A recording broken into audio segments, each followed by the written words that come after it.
Okay, well, I'd like to start off by doing a little bit of a review of Tuesday, because this stuff is important. These factors that we've been looking at are things that we should be keeping in mind when we're evaluating a text ourselves, or when we are analyzing one or crafting one. Okay? All these considerations are things that we're going to want to keep in mind. So we're talking about rhetoric this week, right? First and foremost, what is rhetoric? What's the definition of rhetoric? Yes? Good. And what is rhetoric used for? Why do people engage in it? Yes? Just persuade people into acting or thinking in a certain way. Right. Exactly.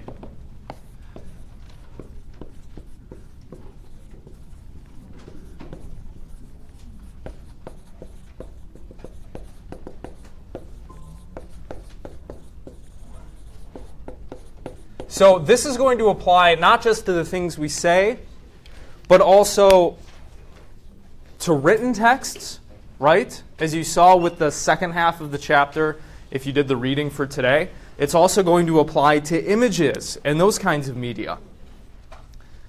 The way a text is structured, the words that it uses, the words that it doesn't include, the tone, all of this stuff plays into how that text is going to strike you.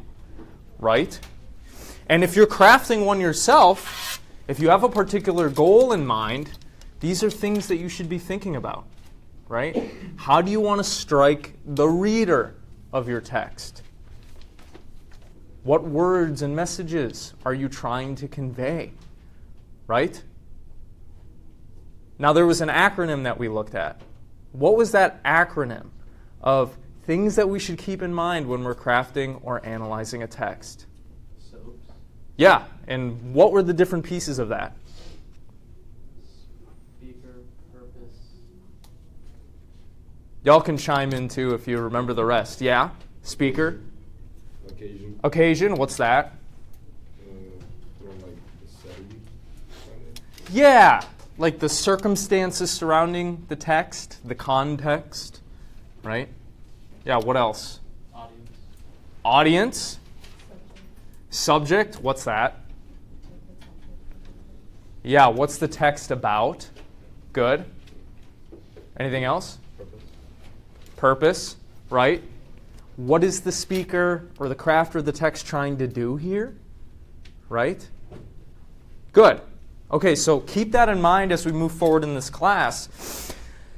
Because we're going to be evaluating texts not just for their philosophical content, that is, the arguments, what they're trying to convince us of, but also the historical context in which the text was written, the different social and economic forces that these authors are surrounded by, that are influencing the text that they're creating and the one that we're reading, right?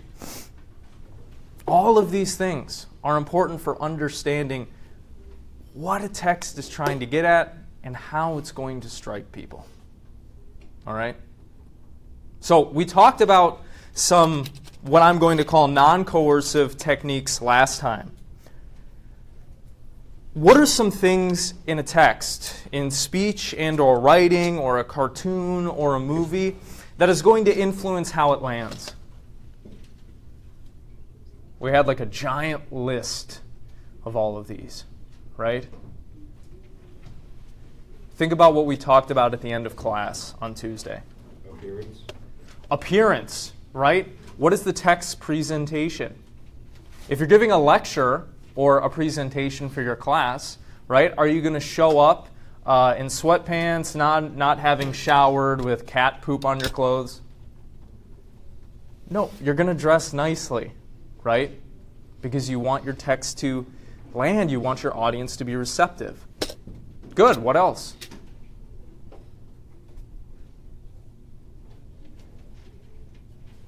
Ethos, like if it's made from a known company like Disney or something, people are more likely to watch it.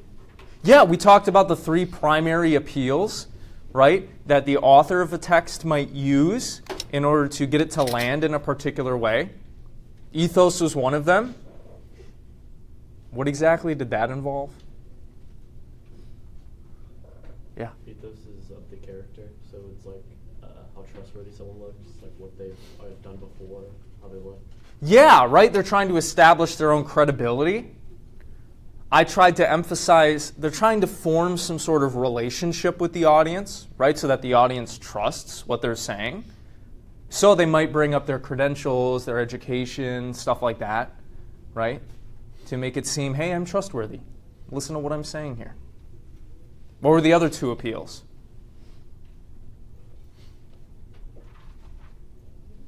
Yeah. Pathos. Well, Appeal to an emotion. say that again? Appeal to an emotion. Appeal to emotion. Yeah, what might that look like? So, for example, yesterday's example, so when I get a B and I'm trying to make it to A, when I'm trying to change the grade to A, I'm gonna please change my grade to A, or else I'm gonna lose my scholarship. That's an appeal to the emotions, the PD side. Right. Right. That's a good example. How about another one? What might you say if you're trying to appeal to somebody's emotion?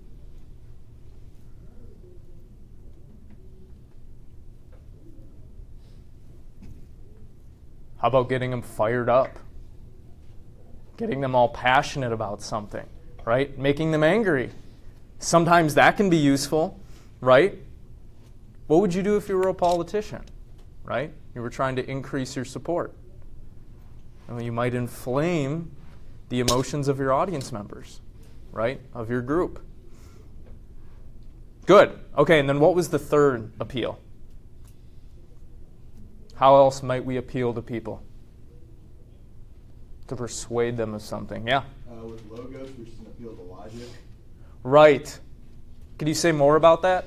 Yeah, it's trying to use either data or something to appeal to the logical side of somebody's brain using facts.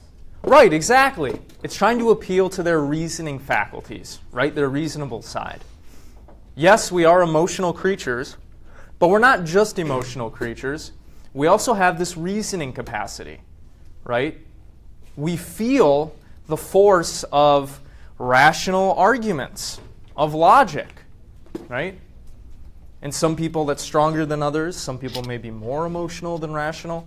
But we all have this rational side. And logos involves appealing to that. To try to convince someone using facts, data, blah, blah, blah. Good. Okay. But back to techniques we might use. Rhetorical techniques. Think of those 3 lists. There were technically 4 at the very end of your notes. What are things that we might do in speech or writing or for making a TV show that is going to influence how the text lands? Yeah, Annabelle. For speech, it could be like the tone of your voice, Good. What else? cadence, Cadence. the volume. Volume. Great. Good. The words that aren't being used, the words that they're leaving out, right? Okay, how about in writing? What might influence how the text lands?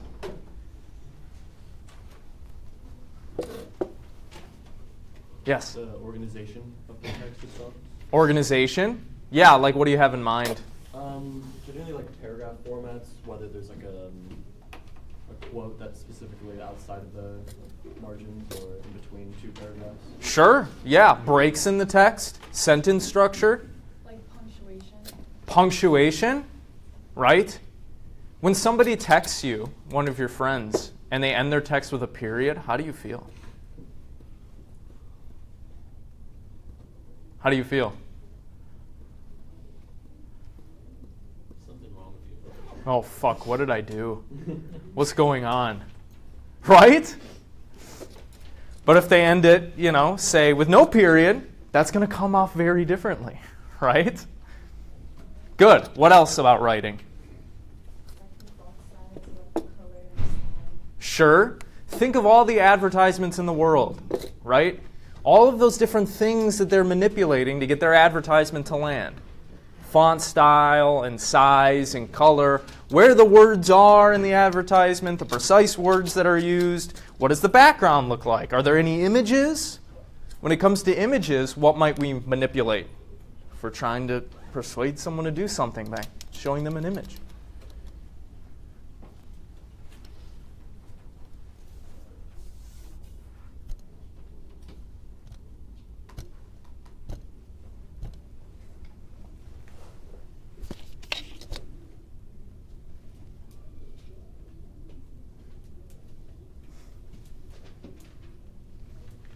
Annabelle. Like subtitles.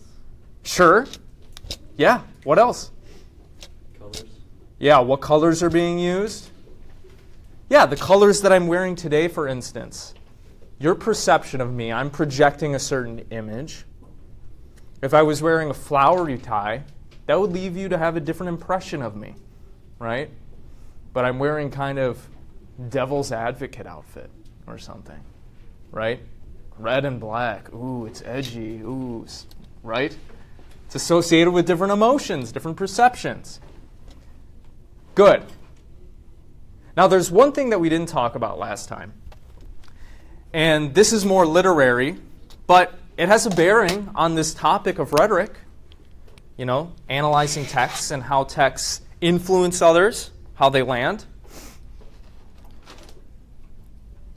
In your English classes, you probably learned about a lot of different literary devices that you might use, right? If you're crafting a poem or a story or whatever it is.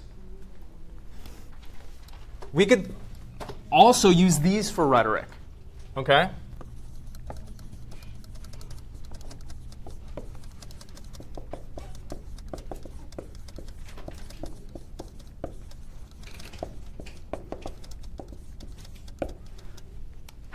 What are some literary devices that we might use? Yeah. Hyperboles.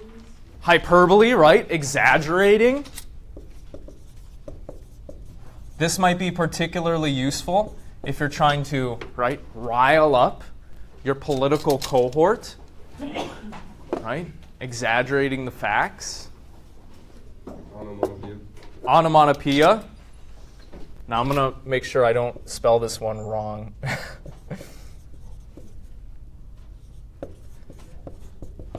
What's that? Like a bang, boom, like words that incite sound.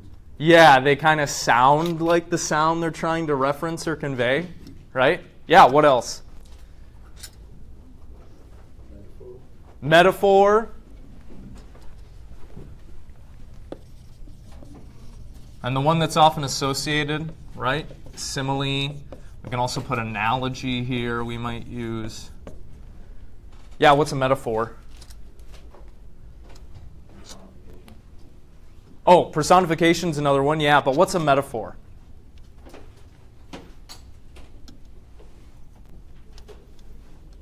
Is it like a comparison, but you're not using like or as? So I would say he's a bull, for example, because he goes to USF. Yeah.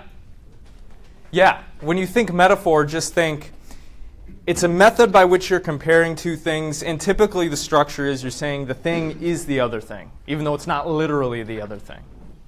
Right? Yeah, personification.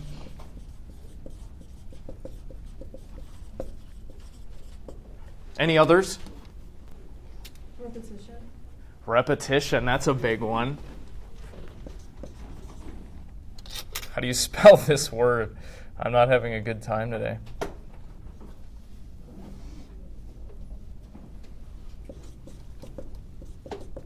Is it with an E? How about illusions? Right? Another mode of kind of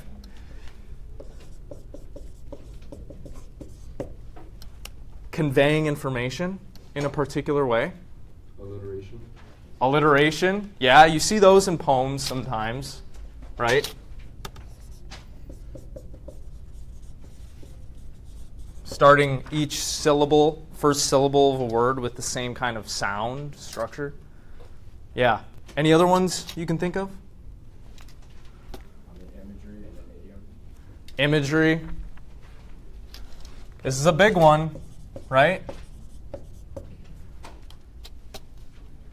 Producing images in the mind of the audience, right? This can be very effective.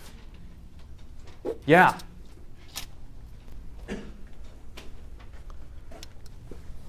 These are less literary devices, but still rhetorical devices.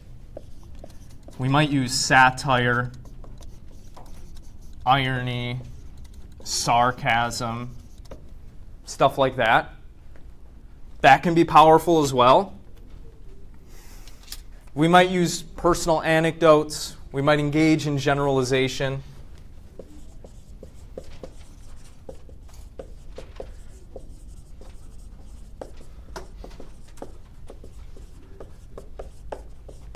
All of these are rhetorical devices that are used in speech and writing.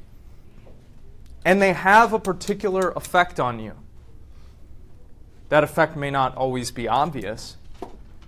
But one of the things that I'm trying to get you all to do in this class is to think about that.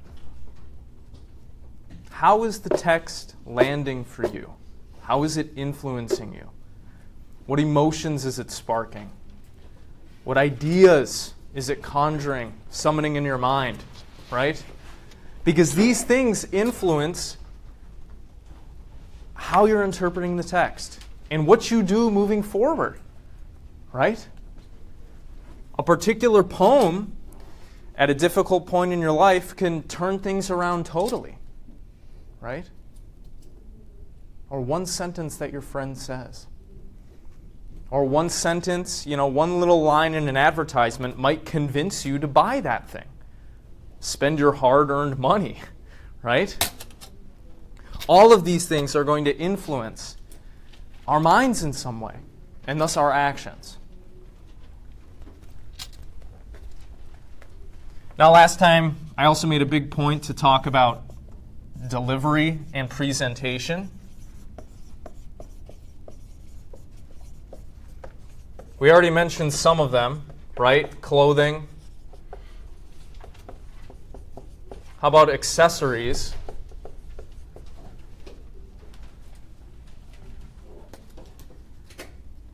Somebody who's wearing an all-black outfit is going to appear and strike you differently than somebody who's wearing an all-black outfit and a choker, right? Completely different thing going on there, right?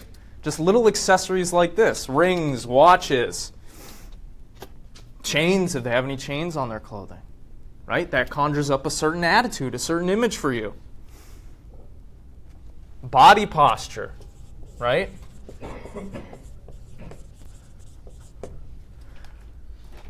Are you going to listen to what I say and take it to heart if I kind of lecture like this the whole time? I don't look at any of you. Probably not, right? You're going to see me as pathetic and weird. What the hell is Professor Gunnar doing, right? This also strikes you in a particular way. Person's facial expressions.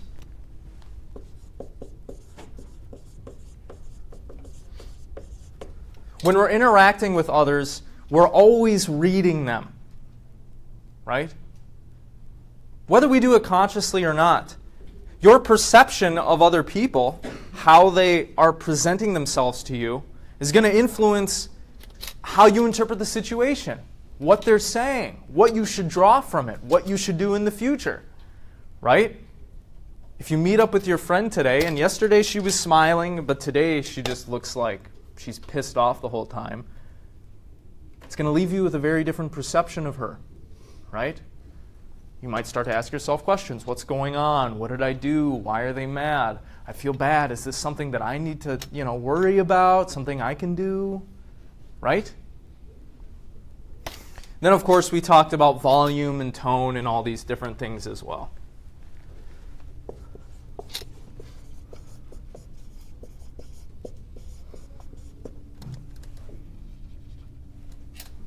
The one that critical thinking prides itself on, if philosophical argumentation uses rhetoric at all, It's going to say it uses logos, right? This is another rhetorical technique, rational argumentation. Now, the text that we're going to be looking at in this class are going to try to utilize this one a lot. So most of our energy and time is going to be taken up just trying to figure out what the hell this person's argument is. Okay, because it's not always obvious. People don't give you arguments normally in premise and conclusion format, okay, clearly laid out.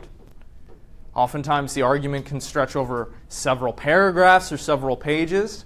So we're going to try to draw those out and reconstruct what the person is saying in a clear way so we can get a handle on it, and then so we can evaluate it.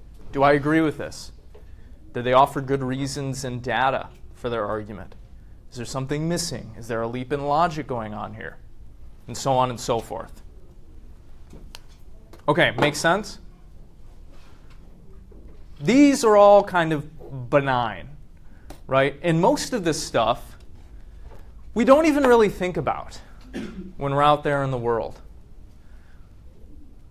Unless you're somebody who, does carefully reflect deeply on every word that they say to other people, right? And how it's going to strike them and how you can manipulate them. But most people are not like this, right?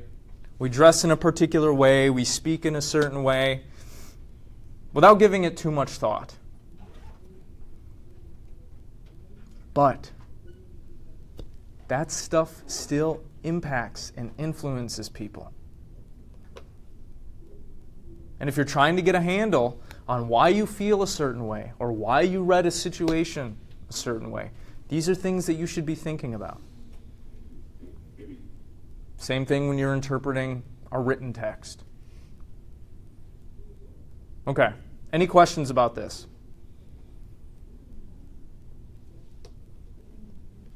Now we can talk about some juicy stuff.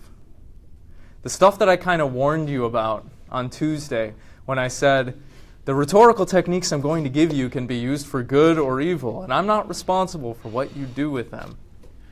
But they're important to get on the table, nevertheless, because people do use them. Why? Well, oftentimes to persuade others, to get someone to believe something, to get someone to do something. All right? So we should get them on the table too.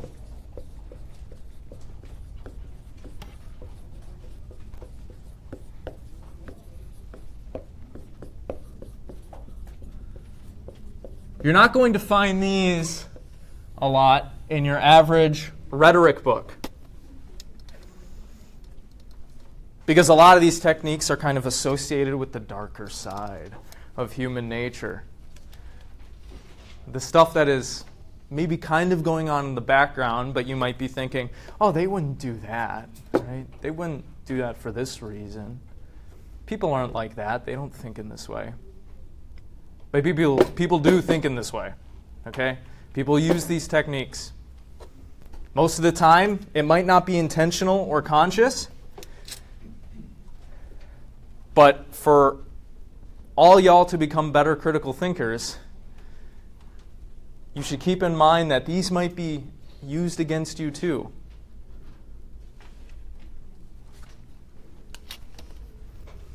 I'll start with some general techniques.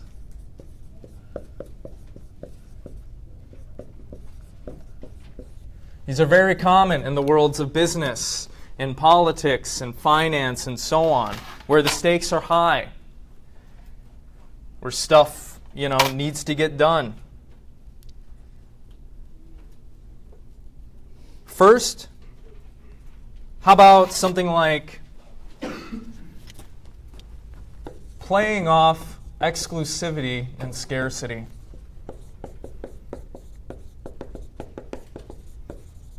What do you think I mean when I write this?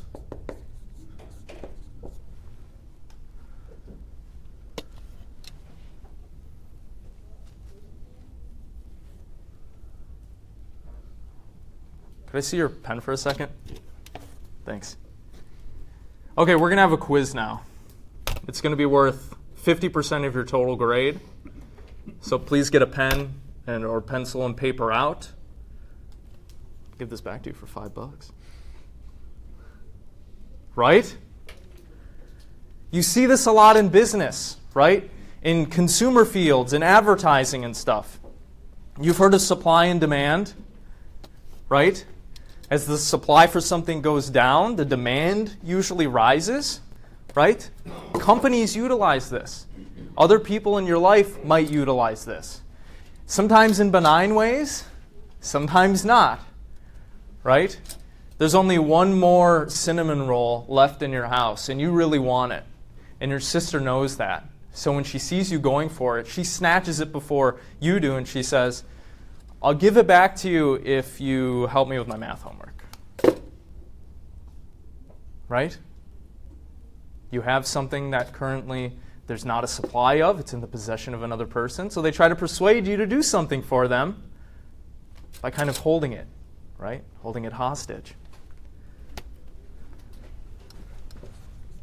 This is also associated with filling a need in another person.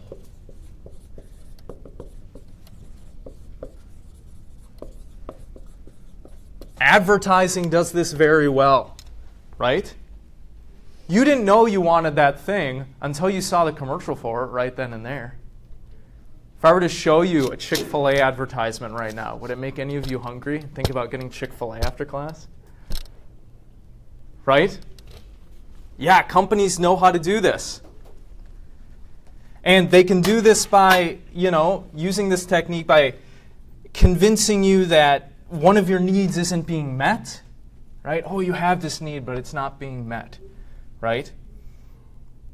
Or taking away one of your resources, one or more of them, creating a new need in them. This is a rhetorical technique, and one that you should think about, especially when you're hungry and you're at the grocery store, right? Okay. How about this one? Promise of a gift or reward.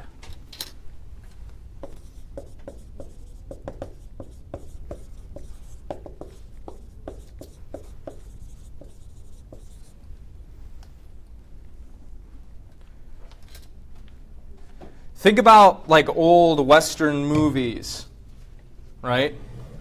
The sheriff or the government or somebody wants this bad guy taken care of. So what do?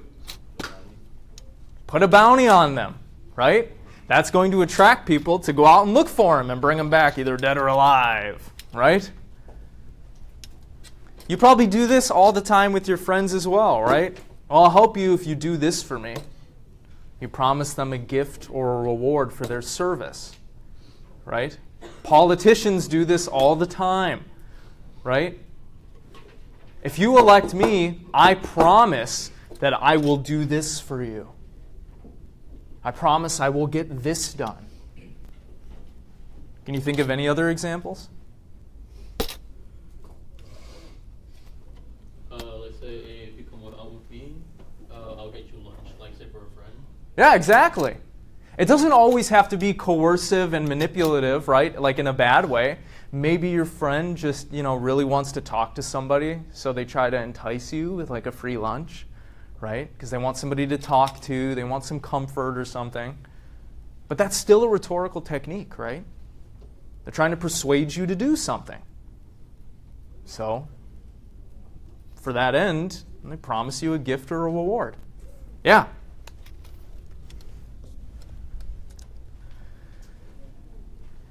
For this next one, imagine you are in the government and you notice a problem in society.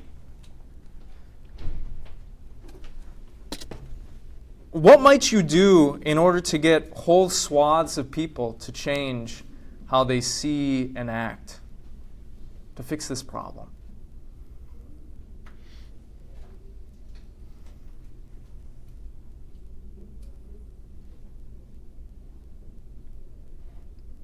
No wrong answers, just spitball.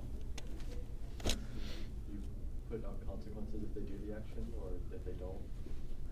Yeah, I mean, you could threaten like punishment or promise reward, or you might use propaganda, right? Ever since the 20th century, there's been a trend, especially in philosophy and the humanities, the other social sciences, of analyzing the structures of things, right? The structure of the United States, the structure of this business. Structure is something that we should think about too. Because the structure of an institution, of a classroom, of a course, socially conditions us in certain ways, to think certain ways, to do certain things.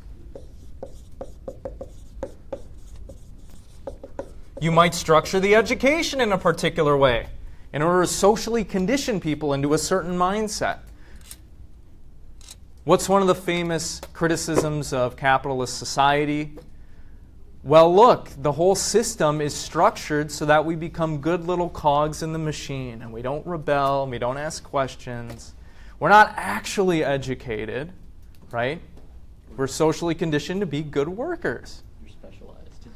And we're specialized too, that's a whole other thing. Yeah, but related. So social conditioning, you might do this through positive or negative reinforcement, right?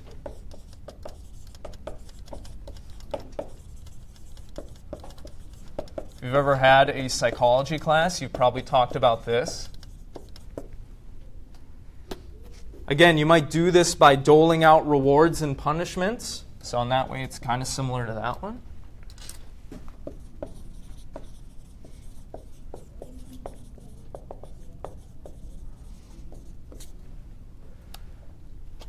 According to some thinkers, the social conditioning is deep and plays a large role in how we see others, how we see ourselves. Erich Fromm, for instance, one of the Frankfurt School critical theorists in the 20th century, argued, in the mid-1900s that the way we approach relationships is all messed up because we're socially conditioned by our society to think of relationships as transactions, as like marketplace transactions. So what do you do when you create, for example, a Tinder profile? You try to list all your good qualities, right? You try to sell yourself on your profile to other people. So there's social conditioning. This one's a little bit more manipulative. Maybe you dealt with a friend who did this in high school. Played off of your insecurities.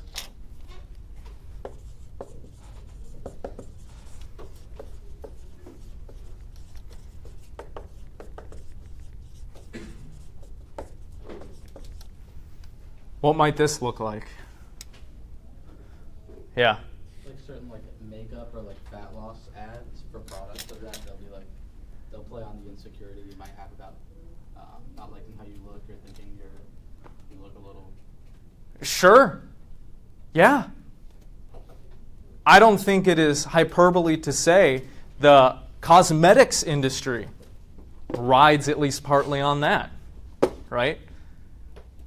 You feel bad about yourself, so what might you do? Well, you might buy this product or this surgery so that, you feel better about yourself, so that you look better to others, right?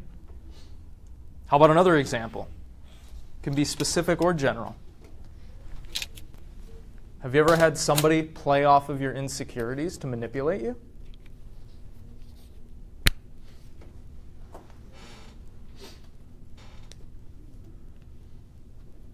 If not, that's great. But Well, it's like peer pressure, right? Like you do this and you'll be seen as cool. yeah, sure. Yeah, maybe you want to look cool to your friends, and your friend really wants to get in with this other group and look cool to this other group. So what do? They bring you to a party, and that other group, they want to smoke. So what does your friend do? Come on, let's smoke. Might try to pressure you, and you want to look cool too. You don't want people to laugh at you, and they know that, so they tighten the screw to get you to join in this activity, right? Persuade you to join this activity. Yeah. This can come in a variety of forms, right? The fact of the matter is, there are people out there who do this, whether you want to realize it or not. We are not angels, okay? Alexander Solzhenitsyn said that the line between good and evil runs through every person's heart. So don't think this doesn't happen. It's happening every day, okay? You might, in doing this, indirectly or directly manipulate events that are going on in the person's life to try to get them to do something or to get people to see them a particular way, using words to that end. This next one's a big one. How about playing off of one's expectations?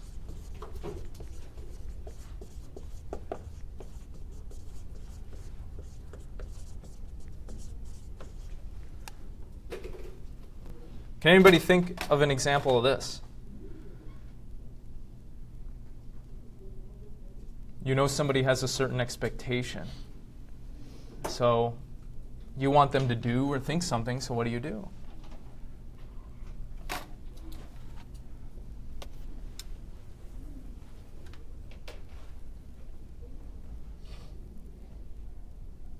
Does anybody here have any siblings?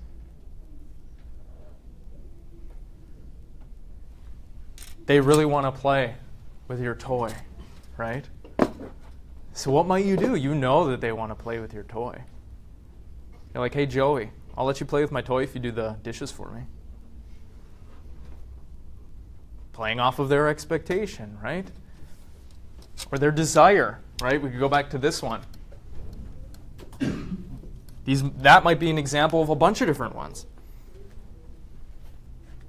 You might just outright, in certain situations, lie, deceive, or omit information.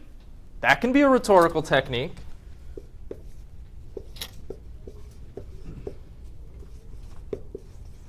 Denial.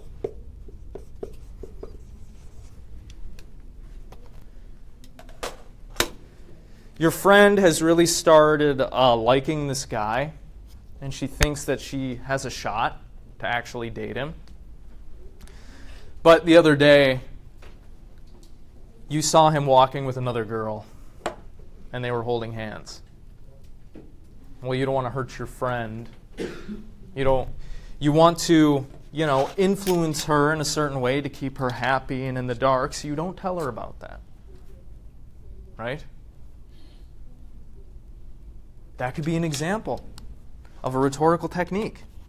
Or just outright denying something or lying to somebody, right? To get them to think a certain way, to get them to do something. Has anybody here ever lied in order to get somebody to do something? Right? These are common. These happen every day. Doesn't make you a bad person, but this is how humans operate. Okay? So you should be thinking of this stuff, especially when you're in a high-stakes situation.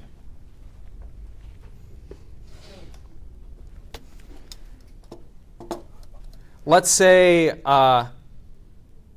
you're at home and you and your sister are playing with a baseball inside, which you know you're not supposed to be doing, right? And you throw it, and it accidentally hits your mom's priceless vase, and it shatters. Then your parents walk into the room, and they're like, what was that? What's going on? Your sister's standing there right next to you. What do you say? Why would she do that? Sarah threw the ball, and it hit your vase, Mom. Right?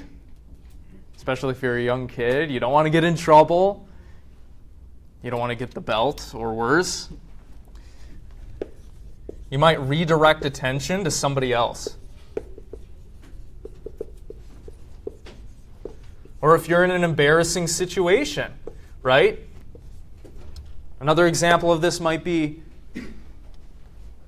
changing the flow of the conversation by interjecting and being like, so-and-so, tell us about that thing. Completely different topic, right? Completely different subject. Redirect attention to someone or something else. That can be a rhetorical technique. Why? Well, because you're trying to produce a certain state of affairs. You're trying to persuade people to think or act in a different way. These rhetorical techniques, oftentimes they're successful because people are not aware of them, right? But still you're influencing their perception, their understanding of things. You're influencing how they see in the world and therefore how they act. So these are some general ones. You've all seen these. You've probably all engaged in these. Companies and institutions engage in these. The government engages in these. Why? Well, to persuade us to think and act a certain way. It's a big part of human life. Let's get down to some more specific ones. But first, a little activity. I hope you all wrote these down. I won't erase the rest. Split into your groups, people around you. Try to come up with a specific example for 5 of these. A specific example. And then we'll reconvene and see what you all think, okay? All right, go ahead. I'll leave those up.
Okay, what are y'all thinking over here?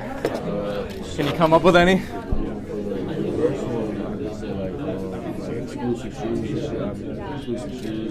Yeah, exactly. A limited production, right, of the new Air Jordans or whatever. Buy one, get one free. BOGO, buy one, get one half off, sure.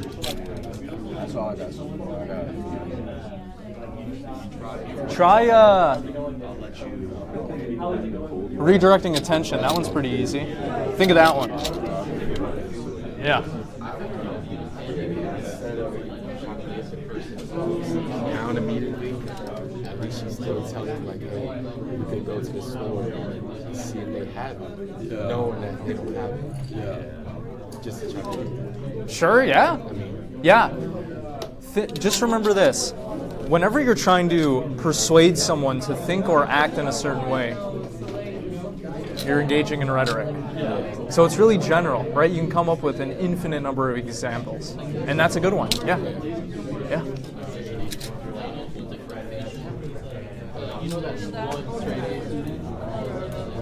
All right, what are we thinking back here? What do y'all got? For promise of a gift or reward, I wrote like, I'll give you $5 if you give me Chick-fil-A. Yeah, yeah.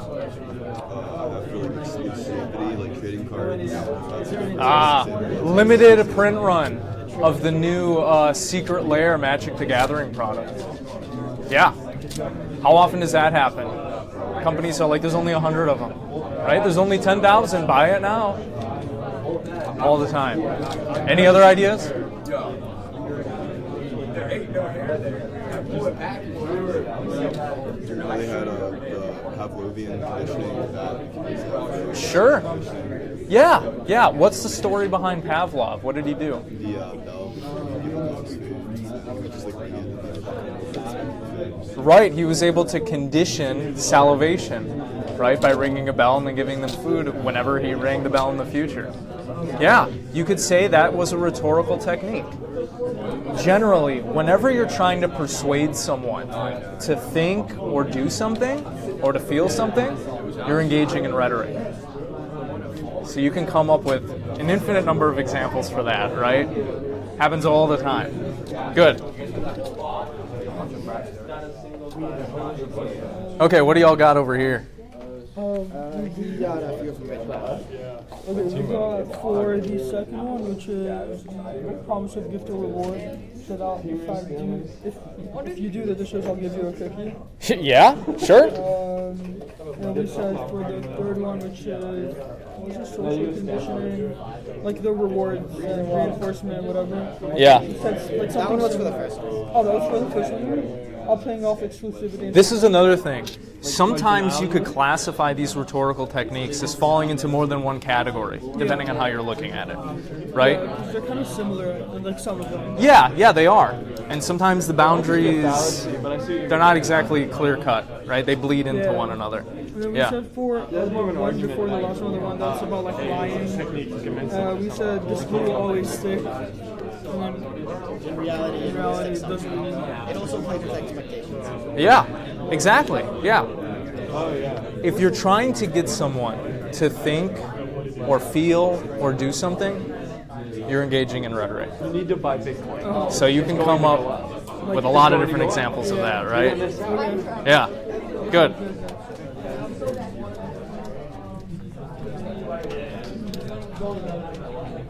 All right, what do you guys got back here? Any ideas? Come the toupee one. So we got the one where like playing off insecurities. If like a guy is bald, it's selling a toupee. Yeah, sure. Yeah. Any others? Got another one, my friend always comes over and tries to steal his protein powder. So because there's not much left, we charge him money. There you go. Or we tell him Well, there there's is not much left, but he wants it so badly, so we make him pay. Maybe you hide some of it, right? And you tell him, look, I don't have a lot left. You're going to have to pay me like $5 for this shake today. Exactly. Right? Exactly. It's a little steep, but he'll do it. Yeah. If he wants it bad enough, right? Companies are really good at that, right? Either creating a need in you, creating a desire, and then charging you a lot for it. One of the things that one of the other groups was talking about is buy one, get one half off. Right? They're trying to get you to buy the product, so they put it on sale. I only fall for a buy one get one free. Buy one get one free public steals though? Oh, sorry, excuse me. Yeah. BOGOs are always, BOGO Wednesdays are always.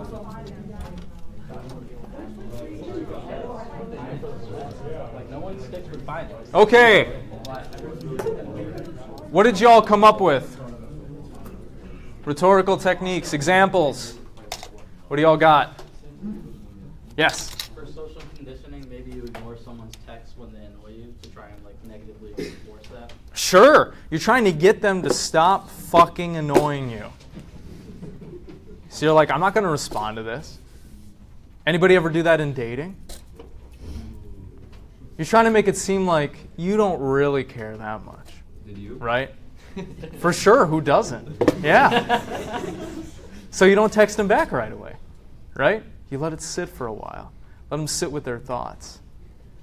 Yeah. But then in that case, it would kind of be like positive reinforcement because then when you do text them, then they look forward to it, so then they get attached. Sure. Yeah. So it's like... Yeah. That's one thing about these techniques is when you use one, it might fall into more than one category, okay, depending on how you look at it, how you're interpreting it. So these kind of can bleed together. Yeah, good. It could be social conditioning, like the early age of putting manners into kids, like holding doors, saying thank you, yes sir, yes ma'am. Right. And you might want to reinforce those behaviors so they keep doing it, right? Yeah. Or think of the education system. You use rewards and punishments and conditioning in the education system. in order to produce children with certain ideas, certain views of the world. So they do certain behaviors. Yeah, what else? Another example. Yes? For playing off exclusivity, where it's like that whole big craze for the Stanley Cup. Okay. Like, I remember when that was like popping off, everyone's like, yo, everyone's like rocking all the Stanley Cups. And I remember when my mom got into that, I was like, nah, the Yeti is just arguably better. For all these reasons, you're like, no, but everyone's having the Stanley Cup. Everyone has it. Look at all the cool colors. Oh my gosh, they have a buy one, get one half off sale going on right now. Right? Oh, I'm going to buy one. Yeah, companies do this stuff all the time to get you to buy their shit. Right? Yeah, good. What else? Yeah. The church in Scientology, they'll promise you like free food or like $100 if you sit through their tour and like watch their introduction video. That's like $100? gift. Yeah, they do that to like homeless people, random people. Man, I should go down there. Yeah. That sounds... They just want you in the door. All right. So then they can bring you into the fold, right? Yeah. Yeah. If you have like a group of friends over and someone breaks the TV in your house, you just blame the most like hated friend. Right? Yeah, when your parents come home that night or the next day, you're like, fucking Sandra, you know? She was playing Halo and threw the controller at the TV. Right? You might just lie. Sure, because you're trying to persuade your parents not to punish you, not to think you did something wrong, right? Sure. Okay, one more. One more example. Yes? Like for promising a gift or reward if you have a job, like, and you're in a squeeze, like, oh, cover my shift and I'll cover yours next week or something like that. Yeah. How often do we do that? All the time, right? You really want to go see this rock concert, but your boyfriend is not a fan of 21 Pilots.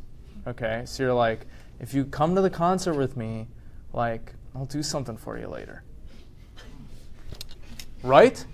Promise of gift or reward, trying to persuade him to come to the concert. Yes, we do this all the time. And people do this, sometimes unintentionally or unconsciously, I should say. It's usually intentional. They may not realize they're doing it. But companies, institutions, and some people use these techniques consciously and intentionally to influence you. And I do too. Okay, let's talk about specific techniques. Again, some of these might bleed into one another. How about claiming friendship?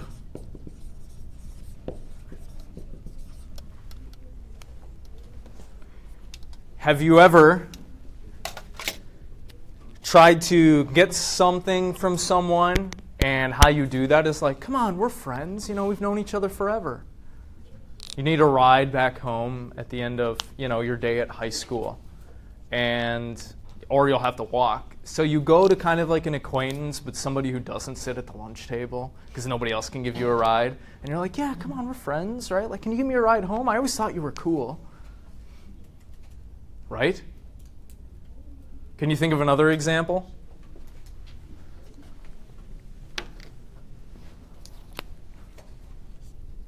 Terrible marker.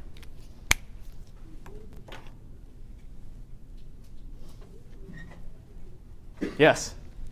I had this guy at work that his dad built engines for a living, and I blew up my car, and I needed to replace the engine. So I was like, hey man, what's going on? And yeah, you talk to him. Maybe you, before you even ever brought it up, you're like, hey, we should hang out sometime.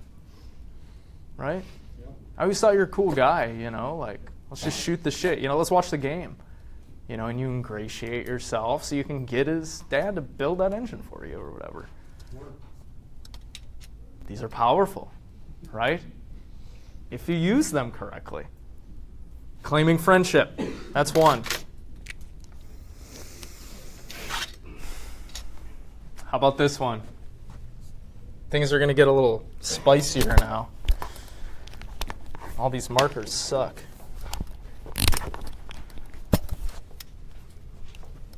How about forms of sexual manipulation?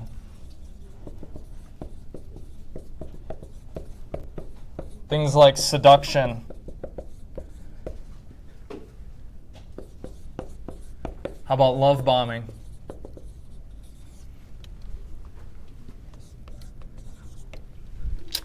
You really want to kiss that guy. So at the school dance, you wear your best, like hottest dress. Because you're trying to tempt him to come over and, start something with you. Seduction, right? How often is this used? All the time. What's love bombing? What's that? Yeah. So let's say like you're just constantly texting the person, like giving them chocolates and everything, and then just like the next day you just like completely cut it off. Why would you do that? Why would you shower them with compliments, maybe they gifts? start thinking about you, and then once you cut it off, they like think that they're not getting those compliments, so they feel like they did something wrong. And maybe they come running back, right? Yeah. Excessive showering of gifts, compliments.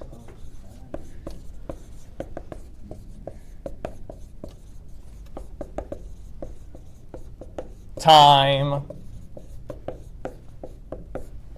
How often does this happen?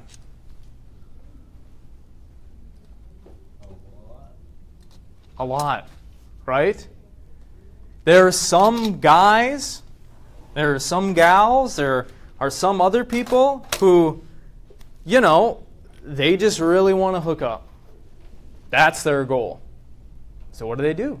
Well, they might shower you with, compliments and gifts to get you to hang out with them and spend time with them so that they can sleep with you. And then once they got what they wanted, maybe they just kick your ass to the curb. This is a rhetorical technique. Okay? They're trying to persuade you to think and or do something.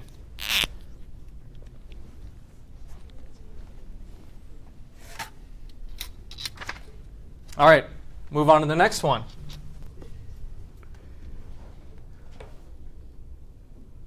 Have you ever gotten back at a friend by not spending any time with them, not texting them? You're like, you pissed me off.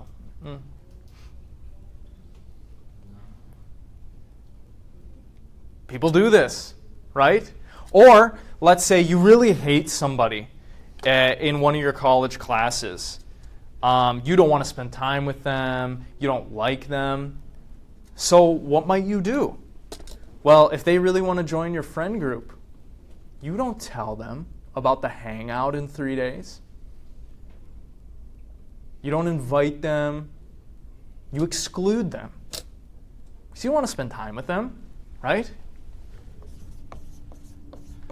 So you can use exclusion, either excluding yourself from a space or an event, or trying to exclude others to affect or reach some larger goal, right? Or get something else down the line.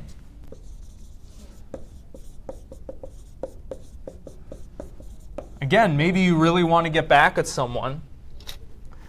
So what do? Well, there's this big event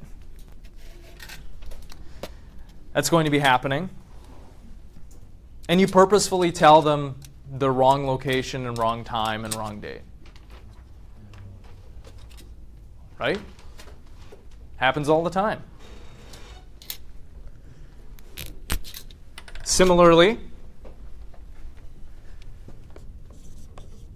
you might use praise or shame to get someone to think or behave in a certain way. Y'all have been doing so great on the audio journals. I'm really proud of y'all. Really killing it in this class. Most times you're paying attention, sometimes you're not. What's up with that? There I'm kind of using both, right? I'm trying to shame you and I'm trying to praise you to modify your behavior in class, right? Can you think of another example? How might you use shame or praise to persuade someone to do something or to think something? Yes? So this is not inherently bad, like, because I'm a manager and like sometimes you use praise in order, like, if you see potential in someone, Sure. you like in order for them to grow their skills. Yeah. To make them more useful, to make them more dependable. Maybe if you just really don't want to do work so they can take over some of your responsibilities. Right? Yeah, how else might you use this? Yes, Haley. Almost like when you're stuck in the car with your dad after like a softball game, and then he's like, "Oh, you did really good here, but you need to work on like hitting." Or something. And how does that make you feel? Almost like you need to improve, or like you want to look better in his eyes. You want to meet his expectations. You don't want him to be disappointed in you. You want him to say those 4 words that mean so much to you. I am proud of you. So whether he realizes it or not, he might be using praise and or shame. If someone comes into this classroom right now and they come up here, pull their pants down, and take a crap on the desk, you better believe I'm going to use shame to try to modify their future behavior. What the hell are you doing? That's not cool. Get the fuck out of here. I'm calling campus security. What are you doing? Right? And if one of you steps out of line, a lot out of line, I will use shame too. Shame is a very powerful motivator in society. Parents use it all the time, right? To make sure that their kids don't grow up bad or do bad things or harm other people or do weird stuff, right? This is a part of our social fabric.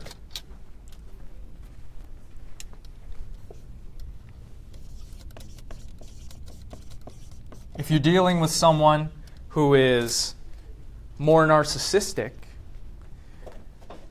who doesn't really care that much about others, they just want what they want, they're going to get what they want. What might they do? Well, they might engage in devaluation, right? Putting you down, putting other people down to try to achieve their goals, right? If there's somebody in class who you think has an ego, and you're like, I'm going to take them down a notch because they are annoying. They won't shut up. You might do the same thing. You're not hot shit. You're just like everybody else. What are you doing? Right? Because you're trying to modify their behavior. You're engaging in a rhetorical technique. I know y'all have done this one. Guilt tripping. What's that?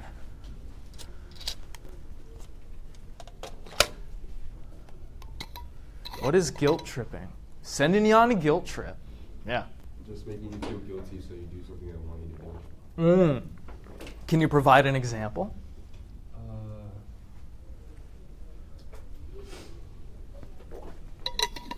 My dog just died, so I need you to do this for me. Yeah, even more pointedly, maybe something like, you fed him too much.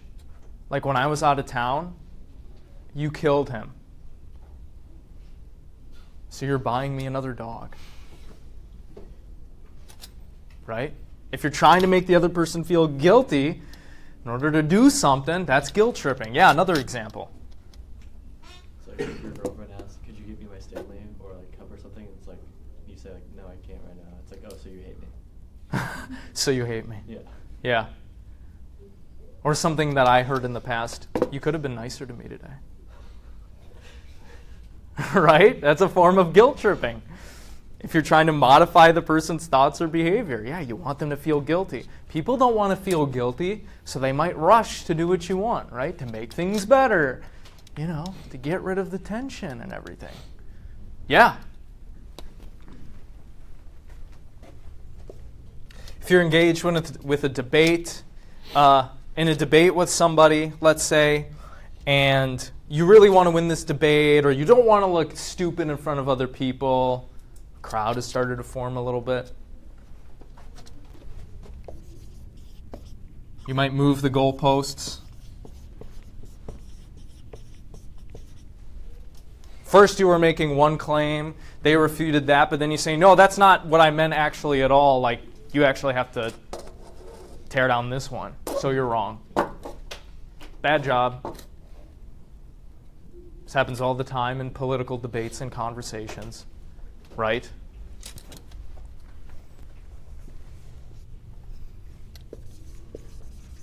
How about name calling? You ever call someone a name to influence their thoughts or behavior? If you have a sibling, yeah, you've probably done it, right? Kind of silly, but again, if any of these are being used to persuade someone to think something or believe something or do something, it's a rhetorical technique. Let's get back to common topics in psychology of relationship articles. How about projection? What's that?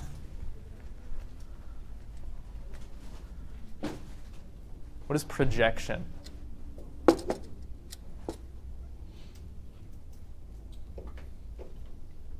Yes? Projecting your views onto others. Yeah, it could be a view that you have. It could be a desire that you have, or a perspective that you have, or even something that you did, projecting it onto another person or people, right? If you've ever been cheated on, you may have experienced this when your ex accused you of cheating. Like, you're cheating. I know you're texting other people. I saw your Hinge account. They're like, what are you talking about? Probably because they feel guilty that they're doing it, so, they're trying to get ahead of it. A lot of times when people do this, they may not realize that they're doing it, but it can be used intentionally and consciously. If you're trying to cover your tracks, right? Or, again, redirect attention away from yourself. I didn't say Professor Gunner was bad. That was Joe. Right? How about blackmail? What's that?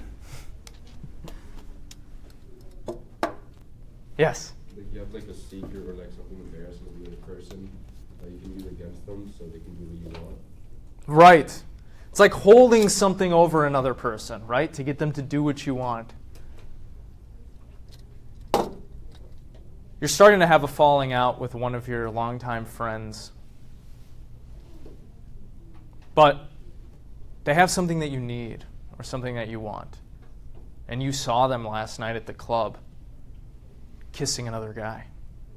So what do? You approach them when nobody else is around. You're like, I saw what you did. I'm going to tell everyone unless you do this thing. Right? Blackmail. We could talk about accusations or carrying out a smear campaign.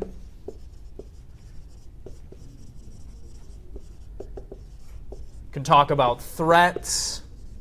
Just threaten the other person. How often does this happen in politics or in business? Right? Well, how do you make yourself look good? How do you get people to, buy your product or vote for you? You run a series of ads just accusing the other side of doing all these bad things, right? Or recontextualizing what they did to make it look bad, right? Or you can just outright threaten people. That's a rhetorical technique, right? If you don't get out of here, I'm going to beat the shit out of you. Or maybe when you were a kid, right? If you don't stop bullying me, my dad's going to beat up your dad. Right? Let's talk about one more that people are talking a lot about nowadays. What's gaslighting? Have you heard this word? Yeah, he was trying to gaslight me. What is that? Yeah. Gaslighting is not real. Say that again? Gaslighting is not real. Are you trying to gaslight me? Yeah, what is it? Genuinely trying to, I describe it as like brute force trying to convince someone of something, either like retconning past information to try and make them think that they're wrong. Yeah.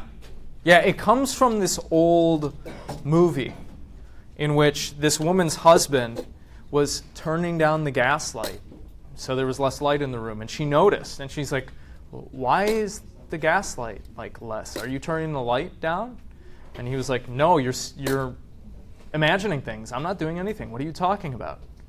And he would just keep turning it down lower and lower and lower, and always deny. It has to do with trying to get someone to question their own perceptions or beliefs.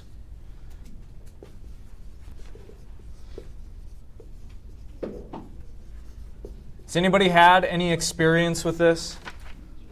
Somebody you know or somebody you once dated?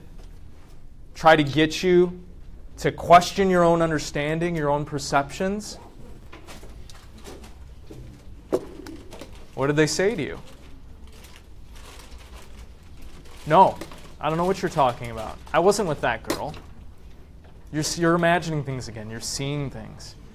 Classic. You just get overcome with emotion and you can't think rationally or logically. This can be another powerful rhetorical technique. And people use it. So, if you want to become successful, if you want to understand yourself better, if you want to succeed more in relationships and see things as they are, you should think about these things. And when you're reading a text as well, why these words in that order? What's missing? What's the goal here? What is this person trying to do? How is this impacting me? What are they really doing? Or what are they really trying to say? Philosophy is all about trying to get behind the appearances to what's actually going on. And we'll be doing that in the coming weeks. We're going to start with Nagel's book next week. So, thank you very much. Hope you all had a great day. Don't gaslight anybody. Okay? No threats, no blackmail, no gaslighting. Hi. I didn't get the attendance paper question. Oh, yeah. There you go. If you didn't get attendance, come up here and sign it before you leave.